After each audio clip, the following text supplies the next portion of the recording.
Good morning, everyone, and welcome to another author interview here on Tales from the Wandering Scribe. I'm your host, Gabriel Garcia, otherwise known as the Wandering Quill and the Wandering Scribe. And today we have another first timer making their official debut here on the channel. Now, my guest today is a fantasy writer by night and a graphics designer by day. And if she's not writing or rating, she's usually reading or harassing her husband and daughter. She's working on book 2 of the Sundering of Rhend, a romantic high fantasy trilogy that starts with her debut novel, The House of Starling. And to tell us all about that and more, let's give a huge round of applause to today's guest, author Ciara Hartford. Ciara, thank you so much for coming on the show. Thank you. It's quite the Awesome. intro. No. Thank you. Thank you. So before we dive into your books, Akira, is there anything else you'd like to mention about your bio? Anything that wasn't covered? Not really, no. Other than I am working on book 2, but it is pretty much wrapped up. So book 2 is Nice. coming late February. Awesome. Well, that's great. And that actually segues perfectly into the next question.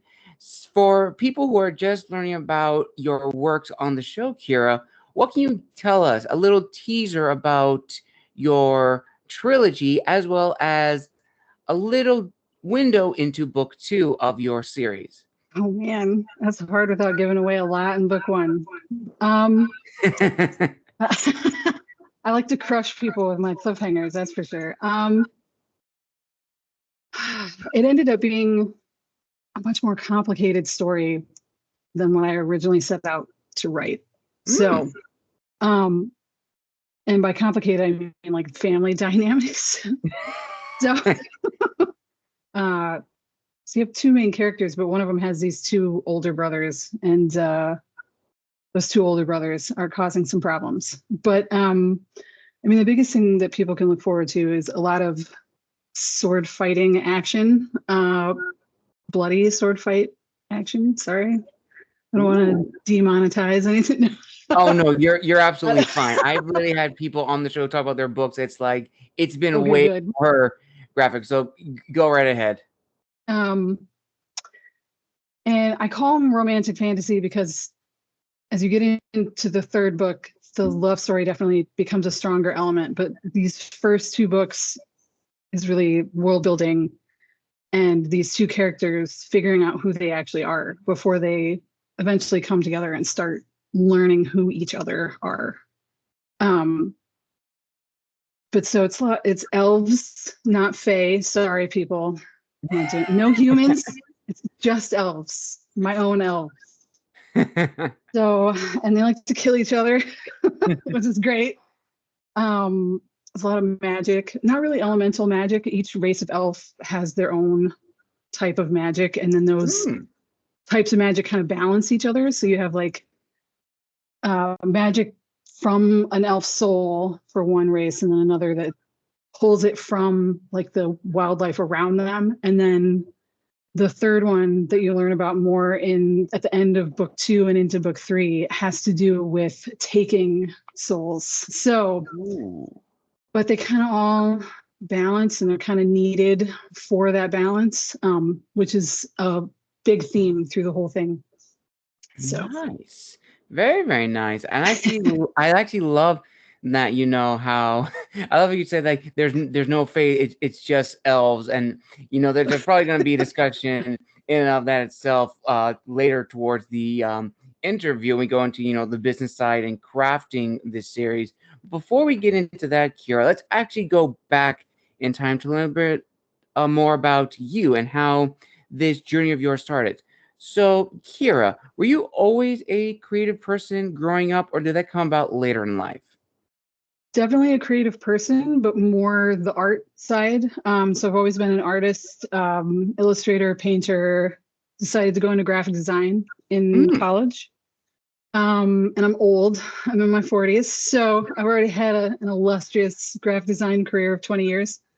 But the writing has always kind of been like, you know, cheesy high schoolers writing moody poetry. Like Yes. that's how it started. And then it's always been kind of an escape for me. And I wouldn't let anyone read what I was writing. Like these are Mm, cheesy stories about nobody wants to read this stuff. And then um, the pandemic happened. And yes. I was like, now I think it's time. And I turned 40 in 2021. There you go. Now you know how old I am. No. And I was like, I'm not getting any younger. And so I gave a copy of my first book, like the very first draft, horrible Mm, draft, to my husband, my dad, and a couple of friends. And I was like, is this anything? Should I do anything with this? And I know that like they loved me. So they were like, oh, it's great. But at the same time, like my husband's super critical. So he was like, it's okay. It needs work, but it's pretty good. So like at that point, I was like, okay, let's look at what I need to do to make this an actual book. Um, so writing, not so much until probably my later years, but I've always been artistic, I would say.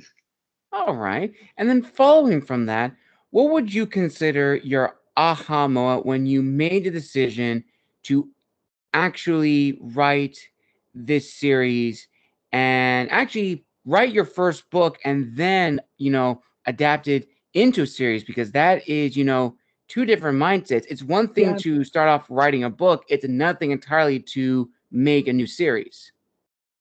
So this this particular story, the first book, this sounds so weird. It was a dream, but I don't know if you have dreams where you're like watching, you're not actually part of the dream, but you're like Mm-hmm. watching. I was just watching. Um, and it was like 2019, I think, 2018, 2019. And I wake up from this dream and I'm like, that was weird. And I just started writing down scenes. And then I was like, it's crap. And I put it away. And then pandemic hit.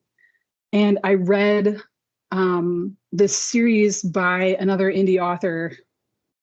And I was like, people actually publish books with elves? Like they're that aren't like like Tolkien elves. Like Yes. there's other, and I was like, that's like a thing. And I didn't, and it brought me right back to that story. And I pulled it up.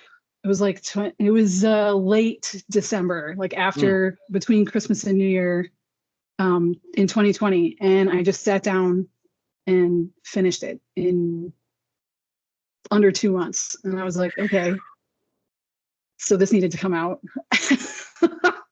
um, and then I got done with the first book and I was like, this is not the whole story, because if you read it, the cliffhanger is kind of brutal. I was like, this is definitely a series. And originally I thought it was going to be 4 books because I'm not a plotter.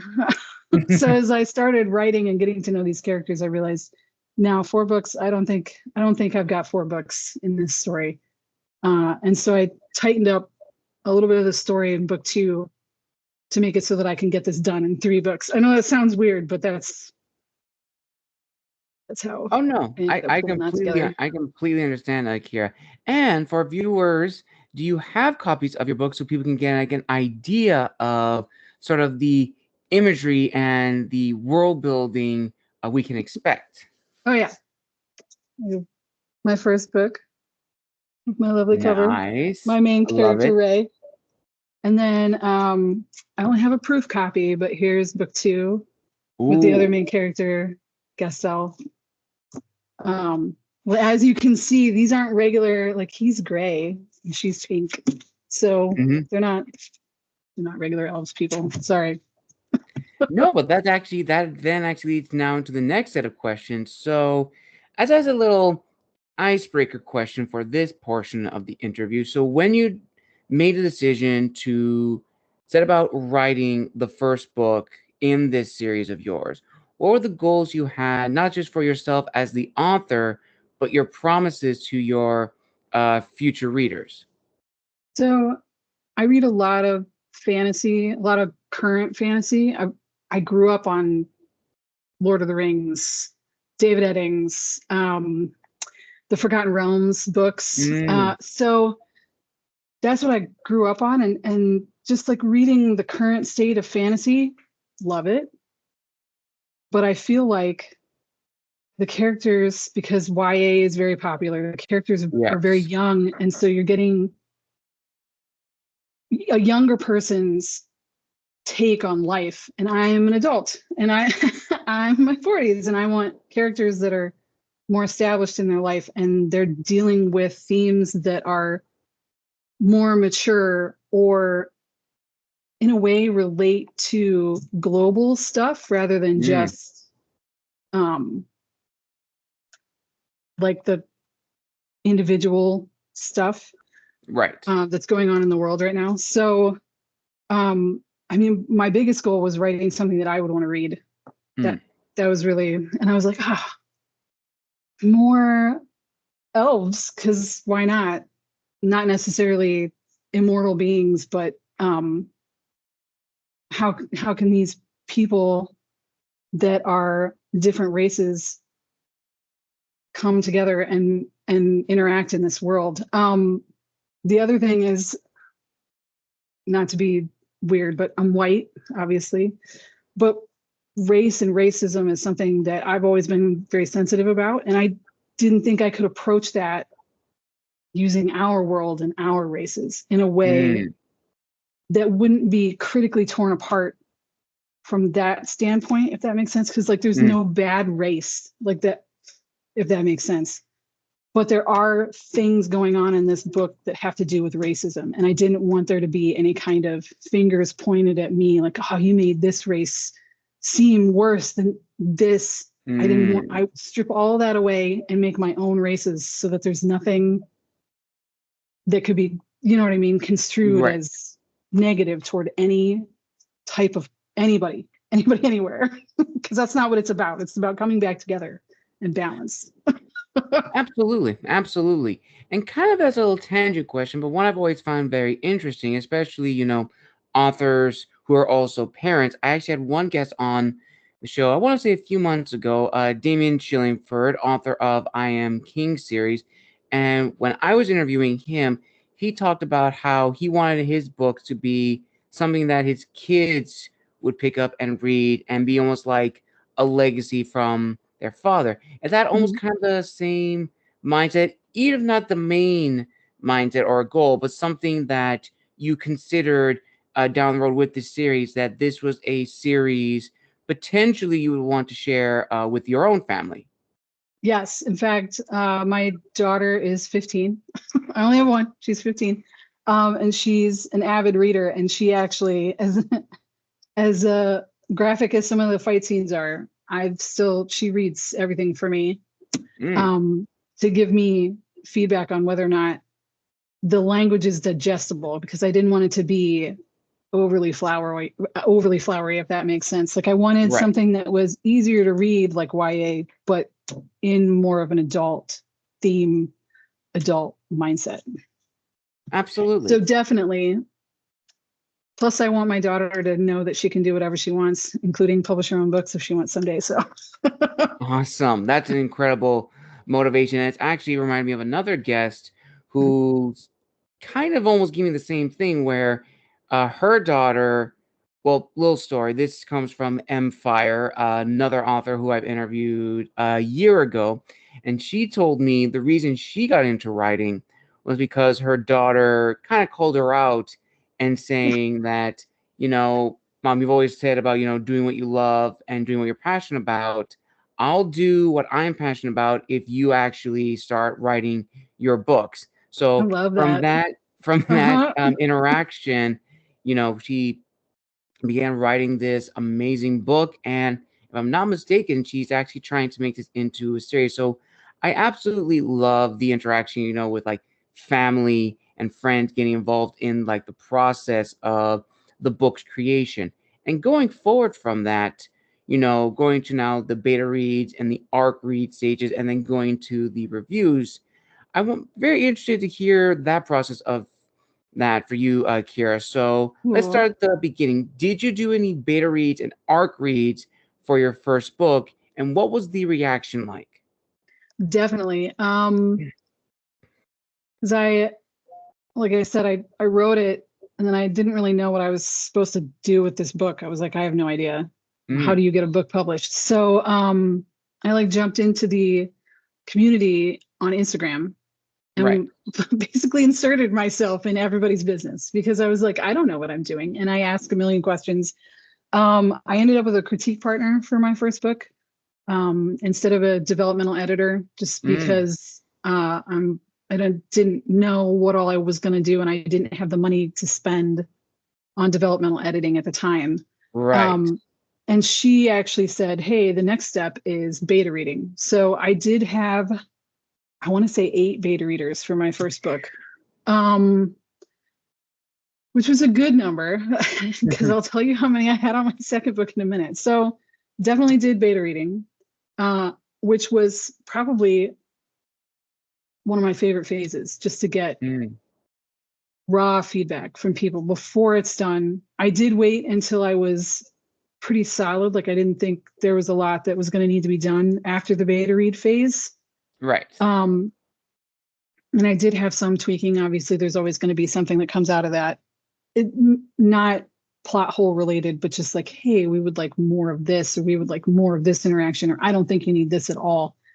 And I took from 8 different people, I basically paired it up. So if more than one person said something about this or this or this, and I was like, okay, let's take a look at that. And then I had to step away from myself because these are, your babies in your story, and really think about it from the writing standpoint or the reader's standpoint, and whether or not is that really going to be something that's going to bother a lot of people. And I had a couple of friends that hadn't read it, but I asked them about certain things. And so from there, I think I was really able to refine nicely. The arc phase was interesting, but I think you were only asking about beta, right? Or do you beta and arc reads. Okay. I think I sent out 52 arc copies on book 1. And I only have, I think at this point, which it's been out 9 months, I think 9 months, 10 months. Oh man, it came out in April, last April. So I only have, I think 42 reviews right now on Goodreads. So even though I sent it out to 52 people, I think I only had 14 or 15 reviews by the time it actually came out in April, which I expected that because I ask a ton of people like, what's the rate on arc reads? And they're like, you're going to send it out. You're probably only going to get like 10% of people to review. Right. My second book is actually in the arc phase right now. So I had 15 beta readers for that one. Don't do that many. Other authors, that's too many. All right. 8 was amazing. 15 was too many. It still helped me find like some scenes that needed to be fixed, and some additional scenes that needed to be fleshed out. That one I don't have as many arcs because when you do the second book in a series, especially when it's not standalone series, but book 1 leads directly into book 2, like you're picking up a couple of weeks after book 1 ends in book 2. They really need to have read that first book for them to fully appreciate book 2. So it's a lot harder because if you only had 15 people read and review in your first round of arcs, those people may not have time to read the second book. So I think I have 30 arc copies out on book 2. There's like people that have found me this past year that liked book 1 that are interested in arc reading that have also signed up. So, which is great. Would I like more? Yes. I've heard the sweet spot is like a team of 100-ish arc readers, like dedicated arc readers that read and review pretty consistently. But I am not that awesome of an author yet. Working on it. But I would say beta read is super important. Like, you really want reader feedback. You really need that. Whether you're having other authors read or actual beta readers who are not authors, who are just people who read a ton and love to give feedback. it's really important to nail down those scenes that are off, even if they find no plot holes and your plot's tight everywhere. It's still important because you might have thought a POV was perfect, and they might be like, no, we need the other POV. Please give us that. That makes more sense. Which is what happened in book 2. I had a scene where I wasn't coming from a certain character's POV, and I had like 10 of the 15 beta readers say, we really need the other character. And I'm like, all right. Absolutely. And R grading is something that that's whether or not you're comfortable with it, because you are giving away copies. So that makes a lot of sense. And you're absolutely right, Ciara. And that kind of leads into the next set of questions, which I'm going to combine into a two-parter.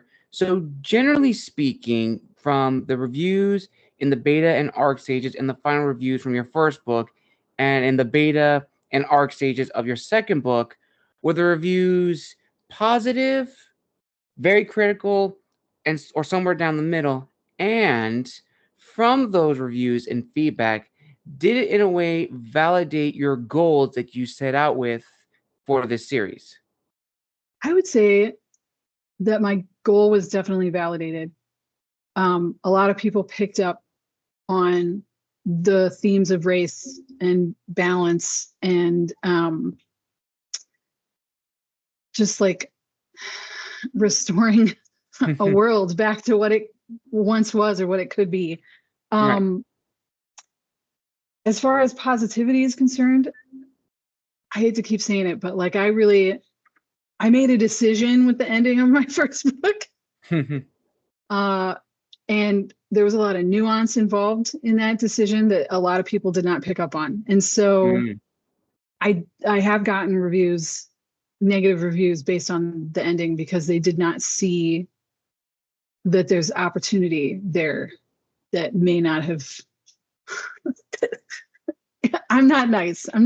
Anyway, let's just say you go into book 2 thinking that you were missing one of your main characters. Anyway,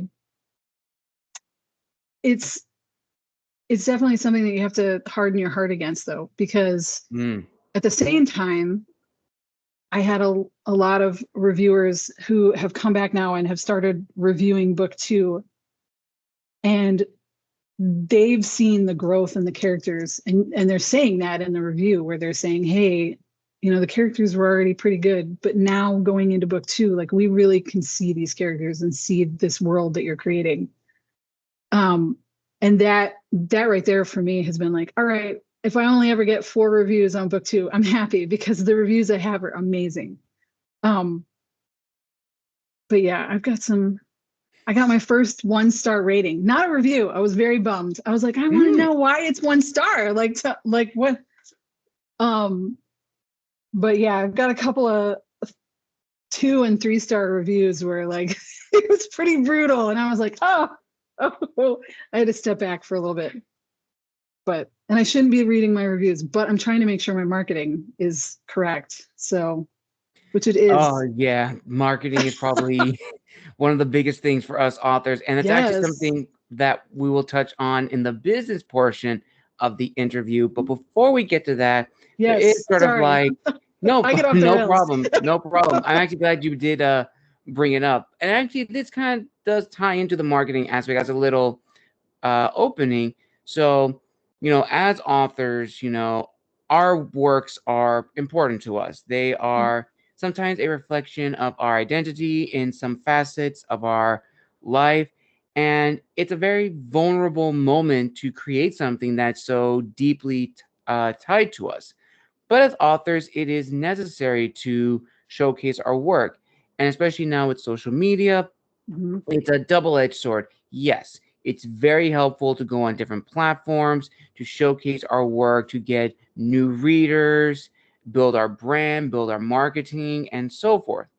However, on the other side, we do leave ourselves open to negative reviews. And by negative reviews, viewers, I mean reviews that are 1 star and don't give an explanation. It's just review bashing just to be hurtful.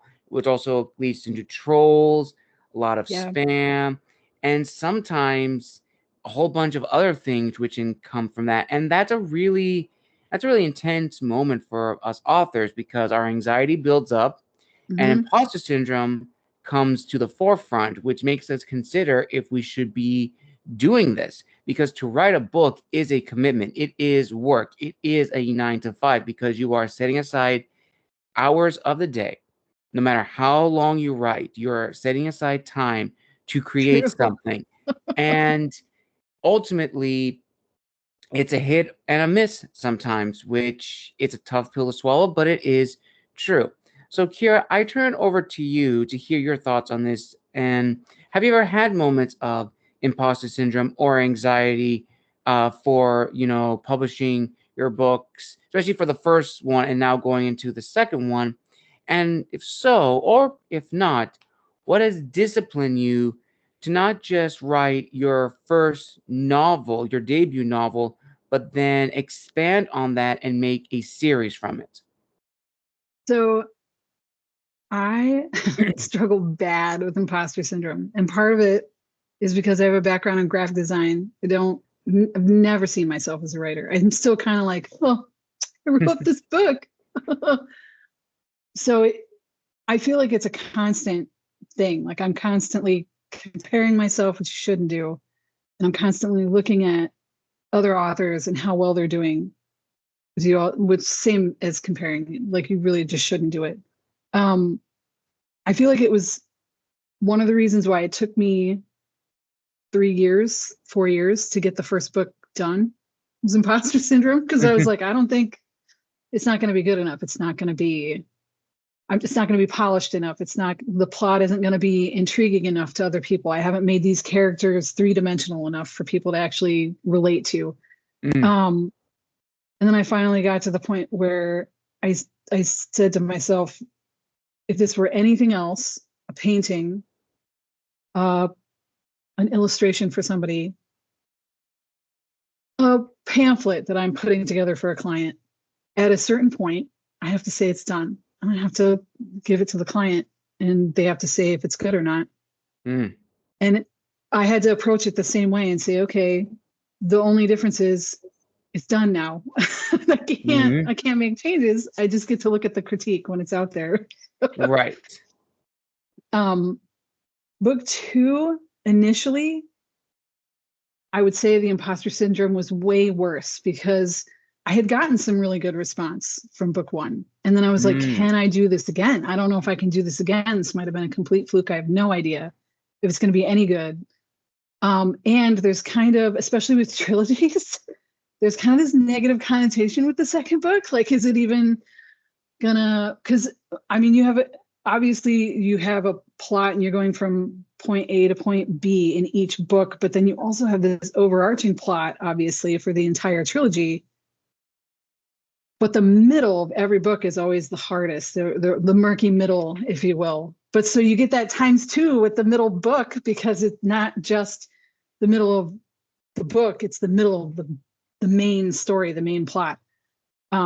So I definitely my imposter syndrome and just like my fear of releasing another book is definitely more.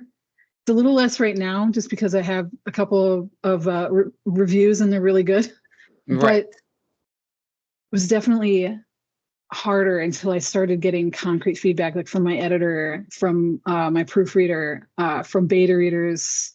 I have a beta reader that's read my book 4 times.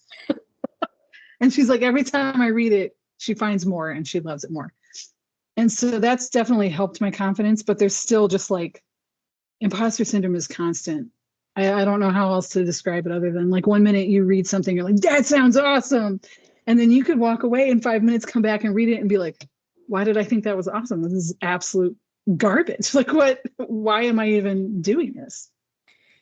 Yeah, absolutely. That is the struggle for us authors, is that one moment we think we enjoy a plot element or a character in the story, next minute we look at it, it's like, oh, this character does not work at all. And that actually will lead into something in the business portion which we are now moving into. I like business. No, I'm just Yeah, kidding. no, but business, honestly, Akira, the business portion has become like one of my favorite segments of the interview because I'm really curious about Like how, interested. the Yeah. authors craft, the market side and the research side of their book. So, as a little icebreaker for this segment, so it seems to me, and for the viewers and listeners watching this, is that your books have gone the way of the independent route. Would that be a fair? Okay. Yes. So, looking back on the journey you've had thus far with book one and book two,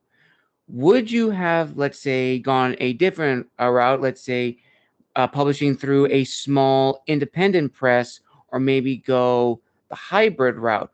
Or if you had to do it all over again, would you still gone with indie? I think for these books, I still would have gone indie.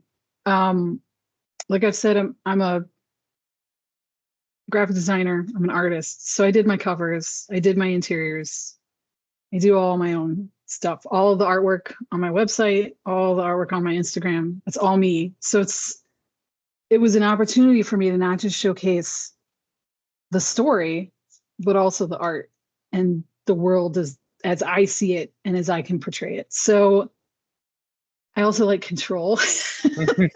Like, and the more research I did on traditional publishing and hybrid publishing and stuff like that was that you relinquish a lot of control when you go those Hmm. routes. And at a certain point, it is your book and it is your story, but you're also heavily swayed on the content you're going to keep in or the direction that you may go with a subplot, because you may have an editor that says, "Hey, this isn't going to work," which maybe it won't work, but maybe it will, and you don't, and you're at the whim of their opinions and their thoughts also. So then it was almost like I didn't want that many cooks in the kitchen, if that makes sense. Like, Right. it's one thing to get beta feedback and deciding on what to do with it, and it's another when it's someone that you're basically partnered with.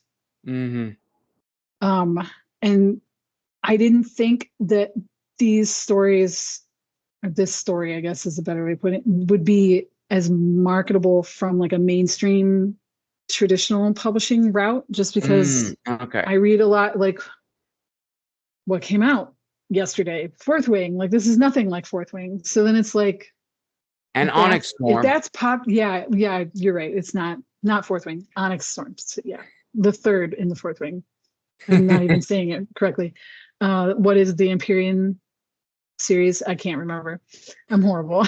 But You're like fine. that's what's super popular. A Court of Thorn and Roses, um, stuff like that. And I didn't think that my story was going to be marketable in that same way.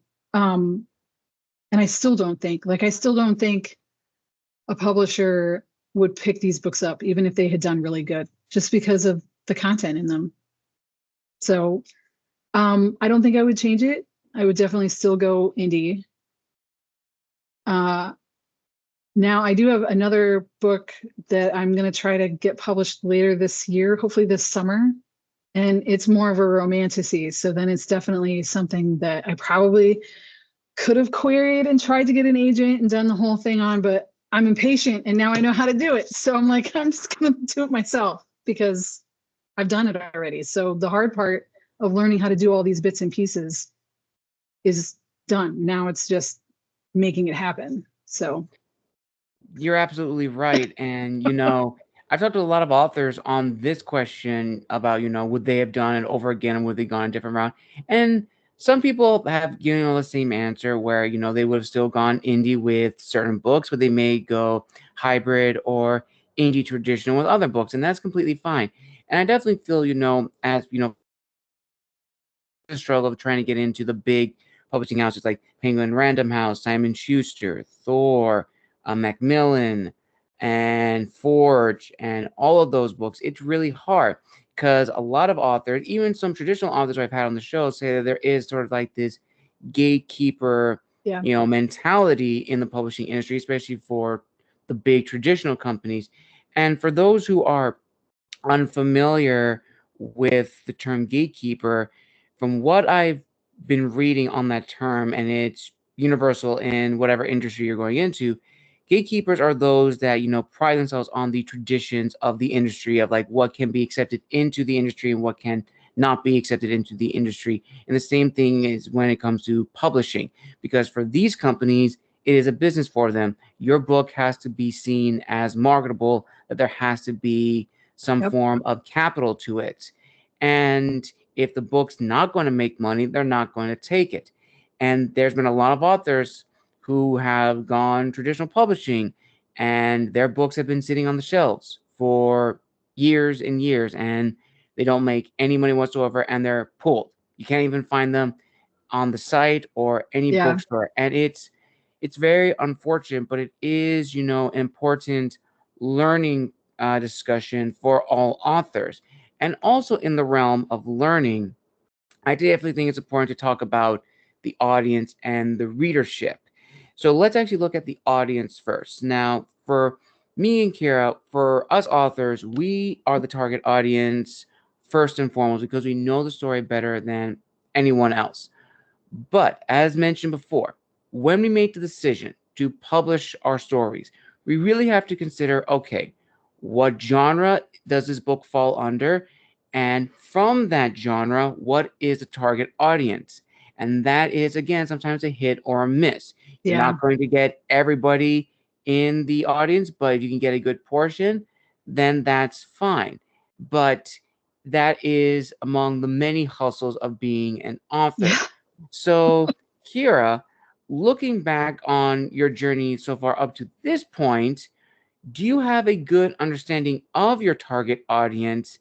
And in your opinion, when should an author consider their audience? I honestly don't know if I do. I know that sounds horrible, but just based on I have a very supportive family. First of all, like my parents and extended family, aunts, uncles, cousins, they've all bought copies of my book. So I feel like all of the money that I've made has been for my family. But I was not expecting them to read it. Also, which sounds silly, but like my mom is not a reader. For example, she just does not. She's read 3 books in the last 5 years, and one of them is mine. Uh, and she loved it. And she said that one of the things that she liked about it was that it was accessible. The language was accessible. She thought when she picked up a fantasy book that she was going to be reading Lord of the Rings. Ooh. And it's not. Lord of the Rings is it. Don't get me wrong. Lord of the Rings is great, but it can be slow and the language can be difficult for some people who are not Yes. readers. And I specifically tried to keep the language easier in my like I said before, like it was almost like I wanted to target a YA audience, but not. I wanted adults or more adult readers. So I'm not sure because I have a lot of non-fantasy readers that have read and liked it. Mm. But then I also have a lot of mostly epic fantasy readers that have read it and liked it. So I would say that at this point, that's my audience. And I gotta try to maintain that. Although now I'm writing romantasy and I'm absolutely loving it. So maybe I need to do like a little bit of a halfway between the epic fantasy and the romantasy lovers. But I feel like it's hard to know exactly when you're on the inside of your own story, if that makes any sense at all. Like you don't always you can't always look at it with a critical eye. And I didn't necessarily go in thinking, okay, every epic fantasy reader is going to love this. That wasn't my goal. I was writing something for me. Um, so I don't know how so I don't know how successful I was. We'll find out. No, again, like as I said, like when it comes to marketing, that's probably one of the biggest things for Yeah. authors. That is probably the one thing that we all struggle with. I am still trying to get a handle on my audience because I'm cross genre. I write in different Oh, genres. it's I even write, harder. yeah, No. I write, high epic fantasy. I write historical fiction. I write alternative historical fiction. So that is going to be something that we'll be touching on Yeah. later in the interview. But you actually brought up something which I think is important, where it's like, we think we have a good idea of, like, Mhm. because the books we read, we think, okay, people who enjoy, um, these books are obviously going to be in this readership, but not necessarily true. Not Like, you always. can have, Yeah. yeah, you can have people who, enjoy reading, either fantasy or romance fantasy, but they wouldn't consider themselves a fantasy or romance reader. They just enjoy Exactly. those Reading. types of books. Yeah. And that, of course, then goes into the readership, because the readership is very, very diverse. And generally speaking, in the publishing industry, there's three main categories of readership. You have YA, you have NA, and then you have AF. And AF means adult fiction, viewers and listeners. And I've talked to a lot of authors on this, and again, for the audience, it's a little bit more challenging because, yes, for the audience, it's a much more bigger scope. But for Yeah. readership, that is really fine tuned, because you're trying to figure out, okay, who is exactly going to pick up and read this book?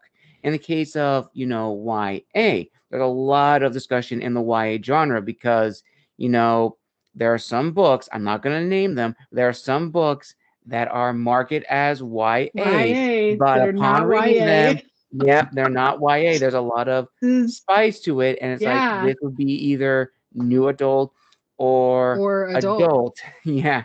But So, because those characters are aged under 18, no, trust me.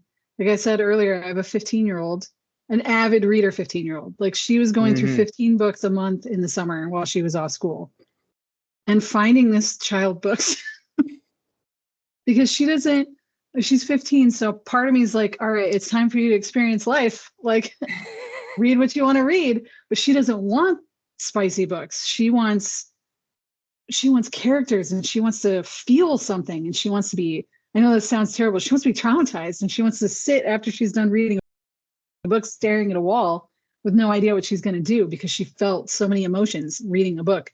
And that's not always coming out in these standard YA books. And it's spice or no spice. Like it's not, yeah, it makes it really hard to find for when you're like, oh, I'm going to pick up this YA book. Oh, that's not appropriate for a 15-year-old or a 14-year-old. Absolutely, and that's what, a lot of people have been commenting on in the publishing world, that, especially if you look at fantasy in of itself, the fantasy is Yeah, probably the one that's the most it is. guilty of this, is that, there are so many books that are classified as romance fantasy or spiced fantasy romance. And again, not trying to bash the genre or the Yeah, subgenres in this umbrella, viewers and listeners, but what's important to note is that fantasy is more than just these two, even though these are the dominant ones. And I think a lot of people have become, you know, oversaturated by this genre, and it's a little bit more difficult for authors to, like, write something in the fantasy genre that is not not, this yeah. or that. Well, I think some of that comes from just the push from traditional publishing to recapture the Harry Potter and the Twilight and the Hunger Mm. Games era where they're YA books and it was like the first time where people were actually like, oh crap, like fantasy is fun, but those books were actually YA. Like there wasn't super spicy, but they did so well and adults were picking them up that traditional publishers felt like, okay, all of our books need to be marketed this way. And then you have writers that want to get a traditional publishing deal that feel like, oh, it has to be YA, but that's not necessarily the story. If it's a love story with a lot of spice, that's okay. That's fine. That's perfectly fine. But it doesn't need to be marketed to 14-year-old girls when there's very inappropriate scenes. Sorry. No, no, no, no. I get That is very completely touchy fine. on the YA new adult. I'm so happy that new adult is actually becoming a category with traditional publishing because it hasn't been for a long time. It's been like middle grade, YA, adult, and then that's it. But and that new adult fourth wing is really new adult. Good. Like we need that category. We need people to know, okay, so they're going to be young 20 somethings doing crazy young 20 something things. That's great. That means I can say, hey, child, there's 20 somethings doing 20 something things. You don't want to read that. Wait a little bit. Absolutely. And for those who don't know what, NA or new adult, the category is in the publishing world, new adult is almost like a transition, a jump from Mhm. YA to adult fiction. It's almost like the middle ground Yeah. where it's like the one genre arguably readers of adult fiction and YA can enjoy. Come And together. that Yeah. actually leads into a discussion, which I'll give some context for you, Kira, because brace yourself, it's a pretty big one. Oh no. So so I had a guest on the show a year ago, Eric Bowden, whose story was considered a new adult story. It was in the middle ground.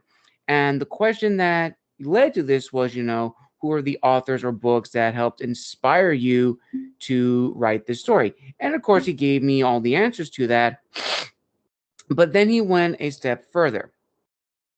He then said, I can tell you all that and more, but at the end of the day, when people open my book, it's going to be me. I'm not going to be like J.K. Rowling. I'm not going to be like George R. R. Martin. I'm not going to be like Frank Herbert, C.S. Lewis, so many other authors and so forth, because I'm just going to be me. And he even went further and said that, as authors, that's very much the balancing act, the scales that we have to do is showcasing our individuality through our writings, but also showing respect and reverence to the stories that we grew up with. Let me ask you this, Kira.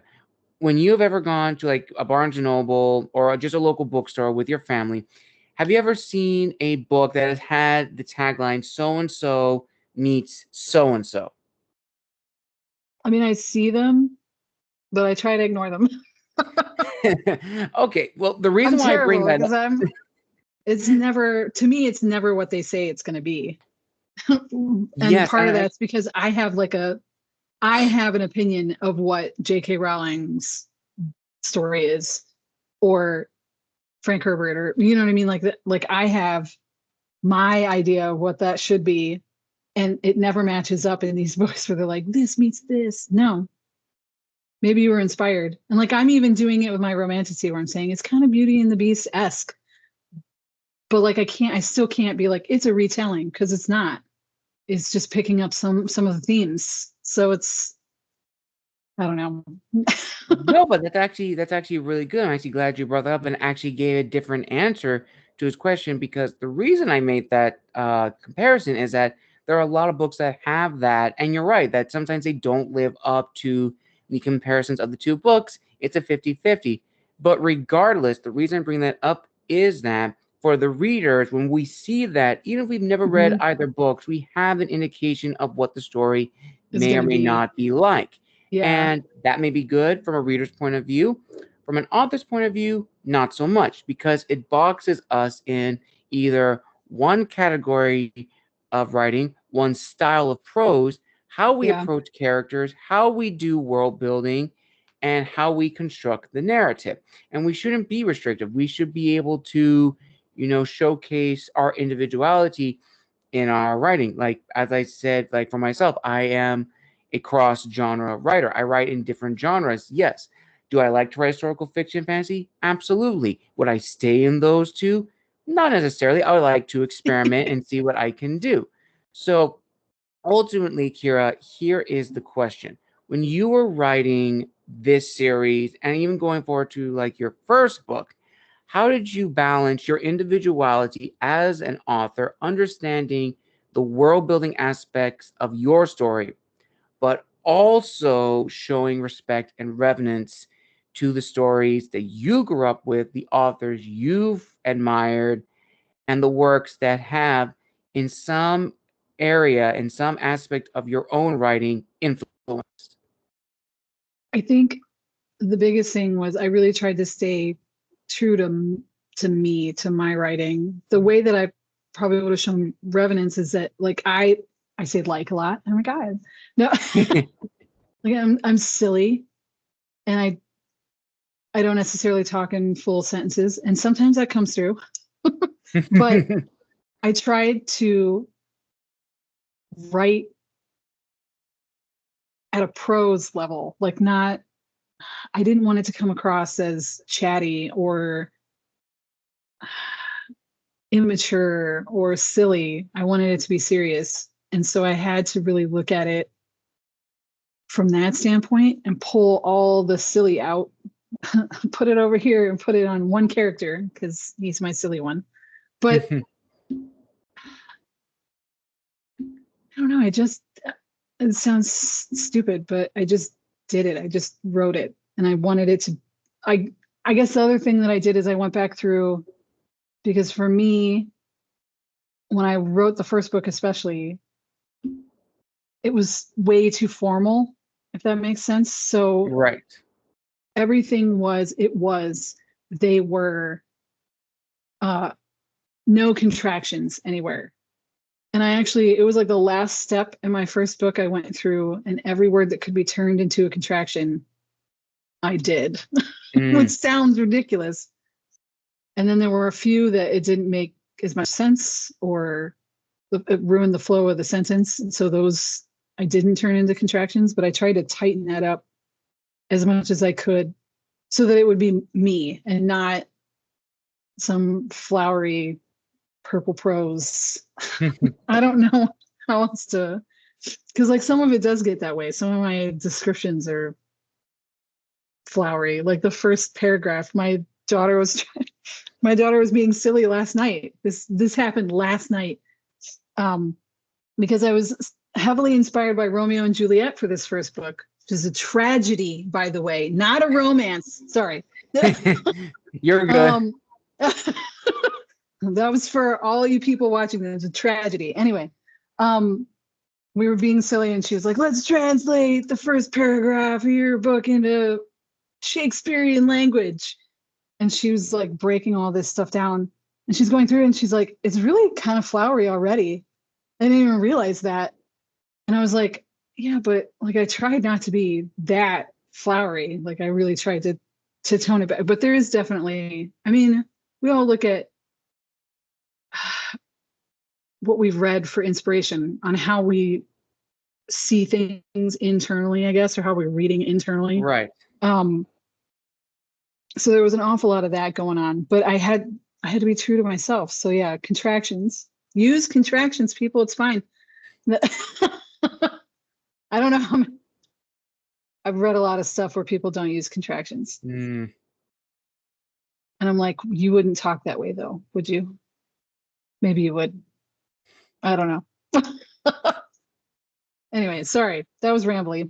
Continue. No, but you actually did. You actually do answer it, and I think ultimately, it's like you want to show your individuality, which ultimately that's the main thing.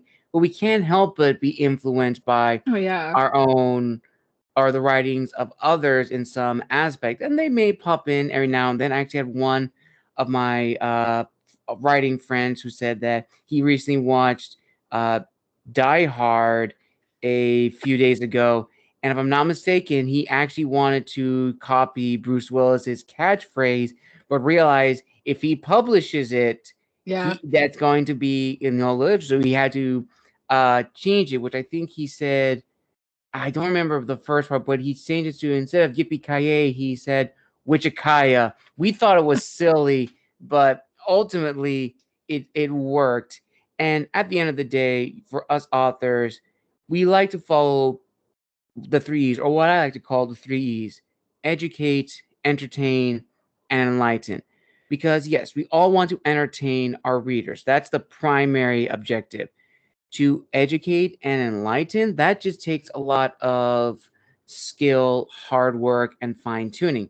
And I definitely feel from your books, Ciara, that educate and enlighten are also very important to the narrative and to the overall structure of your story.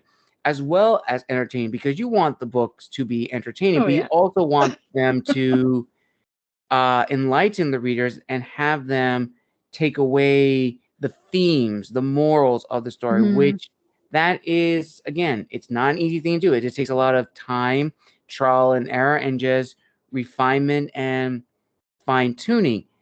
But that also then leads to something which I've noticed in the publishing industry when it comes when it comes to marketing and making another book or a continuation of the series, and that is, of course, writing for tropes or writing for Yeah. trends. And the reason I bring this up, viewers and listeners, is that that is a real thing. It is a very prevalent thing It's a in the huge thing. industry. Yeah. And for those who don't know what that means, writing for tropes and writing for trends is that, okay, Onyx Storm, I'm sure many of you have seen that book blasted all over social media. It is like huge in the Fourth Wing series. Everyone absolutely loves Fourth Wing or other books that are like it. And every author that sees it is going to think, okay, if these are the books that are getting the most notifications, getting the most marketing, I need to write a book that is like Onyx Storm or like Fourth Wing.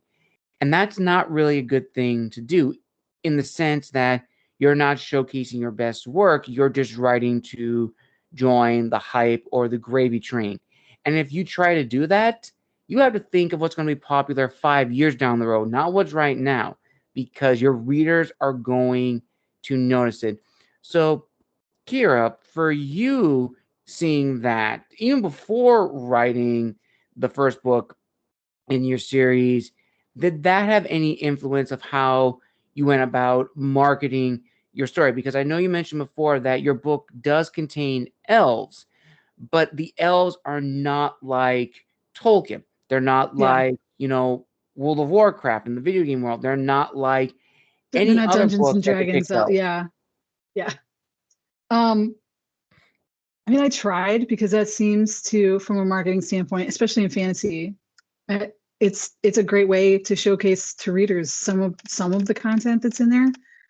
I struggle because I'm not focusing on tropes when I'm writing, so then Mm, I'm having to go back and be like, oh, okay, what the heck's in here?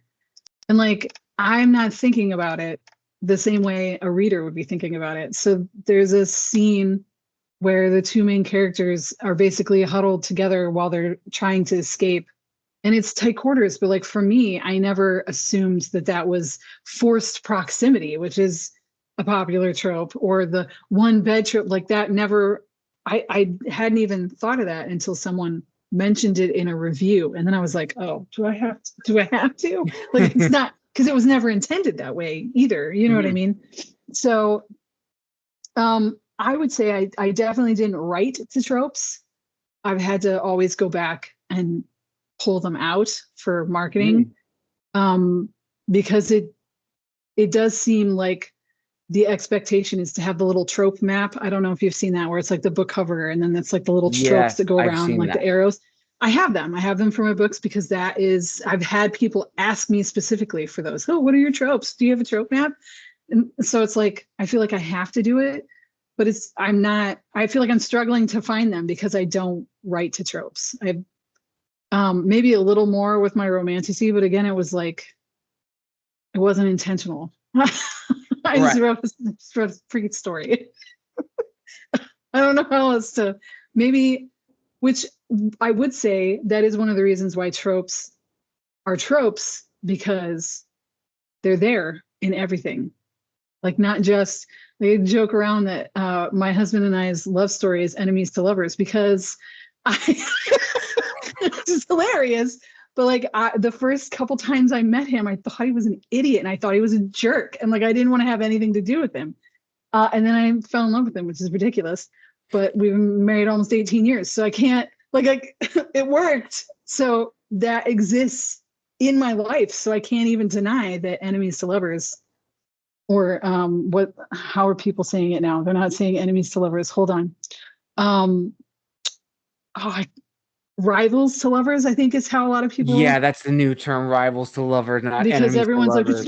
it's not really enemies to, it is, a lot of them are actually enemies to lovers, but rivals to lovers are, um, but yeah, so I feel like it's important because tropes are there for a reason. Like we have them for a reason. These stories repeat over and over, and people like them for a reason. What's that reason? A lot of times it's those tropes. But that doesn't mean, I feel like that doesn't mean that you should always write to them. Like Right. they let them come out organically and then dig through your book and try to find them like I did. Absolutely. And that kind of leads into a big question, which brace yourself again, Kira, because Oh this one's no. probably the most thought-provoking question. So, as a little Ooh. background for, only this show, I've been doing podcasting now for 6 years, and I've had the opportunity to interview now almost, I want to say 110 authors within the last 3 years, which is crazy. Yeah, that And is crazy actually. thank you. Thank you, Kira. That's awesome. So, the reason why I bring that up is that through all these different authors from various walks of life, from different parts of their journey, people who are still in school, people who, you know, are writing for fun or writing for commercial, whatever, I've learned so much from them. And I've learned collectively, they all agree on this one unending truth. And that truth is no matter what book you're writing, whether it's like your ultimate debut novel or something that you've been working on for the last 15 years, there is no guarantee in this industry that your first book is going to give you everything you want. It is It not a is. get rich quick scheme. Nope, it's There not. are exceptions to that, of course. You have authors whose first books did give them that status, which that is an achievement in of itself. But generally speaking, you have a 50-50 chance your book is going to be successful. And I've met a lot of authors who have said that, they've known friends who wanted to get into the publishing industry and make this their sole source of income. And within a few months, even less, a few weeks, their passion died. Their passion for writing was killed. That is unfortunate, but that then leads to what I like to call the two paths of being an author: to be an author and to be known as an author. One is dedicated to storytelling, one is dedicated to marketing. Ultimately, the goal is to promote ourselves as authors. But to be an author, again, is someone who is dedicated to storytelling and not motivated by capital. But to be known as an author is someone, again, going on shows like these, promoting their work on social media, trying to market, trying to branch out, trying to make connections. That is their goal. And I think a lot of first time authors are more enticed by that Mhm. second road, but that leads to a lot of unrealistic goals and expectations. So, Kira, I turn over to you to hear your thoughts on this. On that, yes, it is true that an author's first book may not give them the gratification they are looking for, but it should not stop them from honing their craft, refining their skills as writers if being storytellers is something they are truly passionate about. Yeah, I think if you want to make money, this is not the industry to be in. Like that's really what, like you're saying. Like my first book, it's done for an indie author debatably really well, but even then, I've only sold about 550 copies. I'm under a year. I've had a lot of people tell me That's a that, lot more sold than I have when I launched I my was book. gonna say, like a lot of people have said you sell maybe 250. So the fact that I'm over 500 is amazing. But at the end of the day, that's not nearly enough money to live off of. Like that's not, Mm-mm. that's like what I would make in 2 weeks at my former job. So it's like, which I'm crazy. And I did quit my job right before I published my first book, but it wasn't because I was like, oh, I'm going to be a famous author. Woo! It was because I'm 43 and I was working in a corporate job and it was destroying my health and I needed to step back. So I'm like, all right, it's now or never for freelance. But anyway, to get back to the author stuff, like you either want to, like you said, you either want to tell a story and tell stories and give people your art and your craft, or you want to make money. But if you want to make money, like your road is much harder, I would say. And part of that's mentality. Like I don't expect to ever be famous. I don't expect to ever to have people standing outside of a Target in 10-degree weather wanting to get in to get a copy of my book like they had for Onyx Storm yesterday. I never, like, that will never happen. I'm not even saying it will never happen for me. It's just not in the stars for me. That it's definitely something that happens to very few authors. Plus, I think it depends on the genre that you're in and whether or not it's even gonna, like, you really got to hit the popular genre for you to be able to really make money or skyrocket like some people do. Because even the authors that we see as being famous did not necessarily make it on their first books or their 14th books, or like the first time they tried to sell the books. Plus, I was just having a conversation with someone about J.K. Rowling because they're like, look at how much money she made off of her books. She didn't make that money off of her books. I mean, she did make some of that money off of her books. She made that money off of her movie deals. Yes. There's a big difference. So, like the vast majority of her wealth is movie deals. And the road that she had to walk to get her first book published was not an easy road either. Like I can't remember all the stats, but like she queried and tried to throw that manuscript at so many publishers and they all turned her down until it just clicked. And then it was the right time for that story to come out for the world. You know what I mean? And it changed the genre, like I was talking about before. It really brought YA into the forefront of publishing. But that's not every book. And you can't guarantee, and you can't say you're going to be the next J.K. Rowling. You just can't, because you don't know. Absolutely. And you could have the most incredible story on the planet and have a ton of marketing behind it and have a publishing deal and have all these things and still not make it, because it's also at the whim of what's popular and what people actually like right now. And that may not be your story. Because that is very true. I would almost say that if J.K. Rowling's series came out now, I don't think it would be as popular as it was. Just because a lot of the popular stuff that we have publishing now is not kids in school. It's high school and older. So then it's like, even if you look at it from that standpoint, so it was definitely a piece of its time. Is it still popular and people still read and watch the movies and stuff like? Oh, definitely. Yes. But I just don't. I don't know.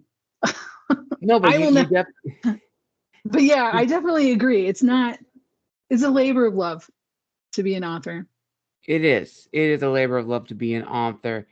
And we now have like the last two questions in this interview, Ciara. No, because I've enjoyed this. This is why I love doing these interviews, because I learn so much from my guests and their thought process and how they write their books and truly what makes them as authors. So for the first part of this question, one thing we haven't mentioned or talked about is networking as authors, especially indie authors, which is huge. I mean, on Instagram alone, there's a lot of authors that have, been so amazing. In fact, a lot of my guests that I've had on the show have come from Instagram alone. Yeah. A majority of them are from Instagram, and it's just so amazing.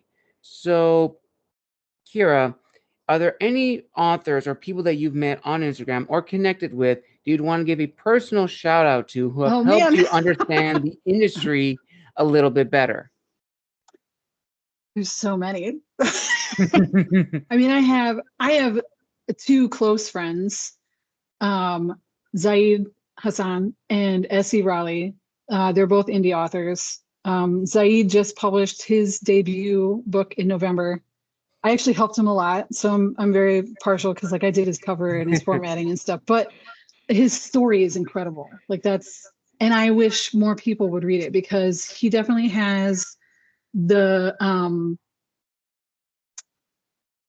he's brought so much of his Indian culture into that book and just like all these different cultures into that book, and it is so fresh and new and beautiful.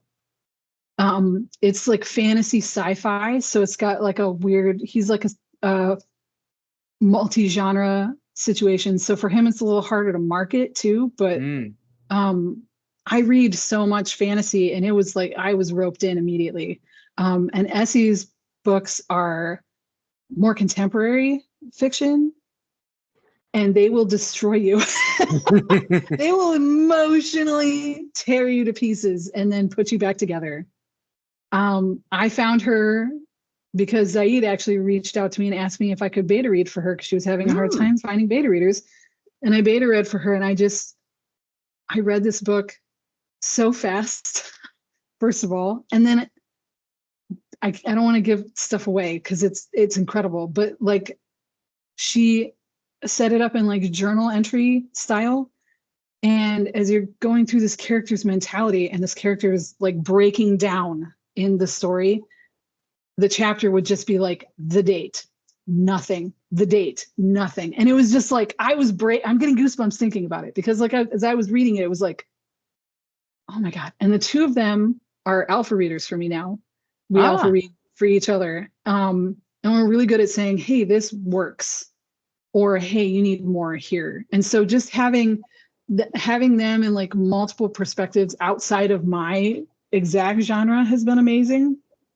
And then another author that has been kind of a mentor to me, whether she likes it or not, is Kate Schumacher. She's Australian, and her books are just complicated and delightful, and her prose